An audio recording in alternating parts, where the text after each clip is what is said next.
Welcome back to M&A Ambassadors, Becoming the USP, the Ultimate Sales Professional.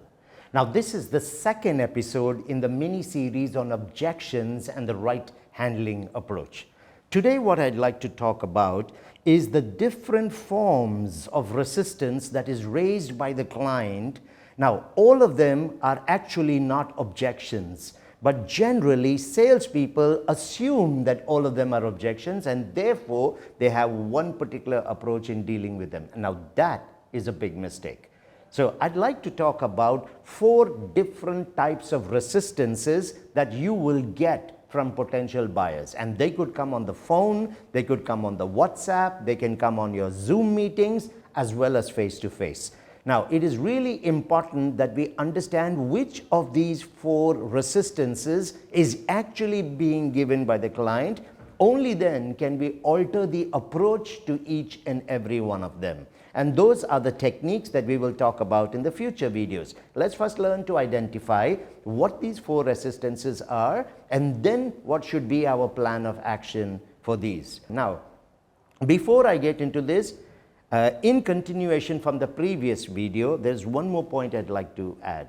You see, a lot of salespeople get a little disheartened when they hear the objection. There is no experience in sales that will never give you a learning outcome.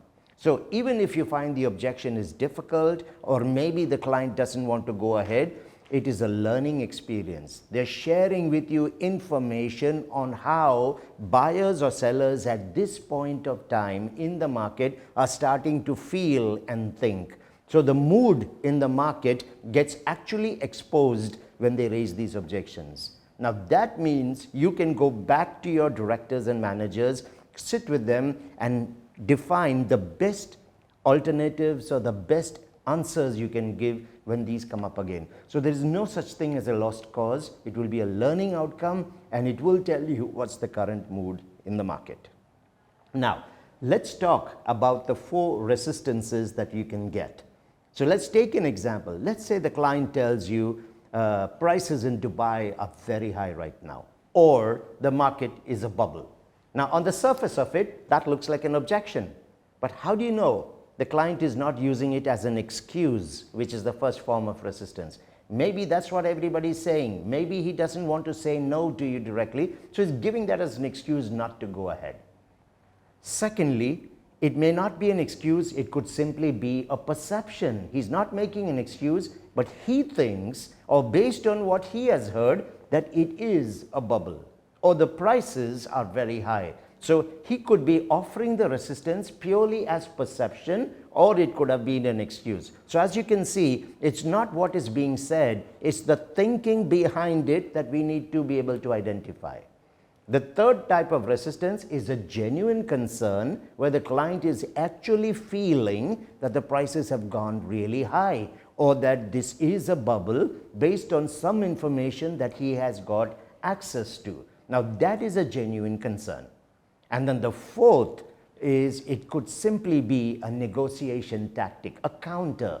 He's using it to get you to feel that he's not going to buy, and you may try to leverage a price negotiation, a softer payment plan, split the initial investment into 2 down payments, anything that is going to be of benefit to him. So we have these 4 resistances: excuses, we have got perceptions, we've got objections, and we've got counters. Now, of these 4, the last 2, the objection and the counters, are positive. An objection means it's a sign of interest, as we saw in the first video. A counter means I like what you have to offer, but I'm trying to get it at a better price. So I would never negotiate about something that I'm not interested in. So when it's a negotiation, it's a positive thing. When it is an objection, it is a positive thing because it's a sign of interest and the opportunity has been given to me. It's the excuses and the perceptions that are the negative ones, and those need to be destroyed.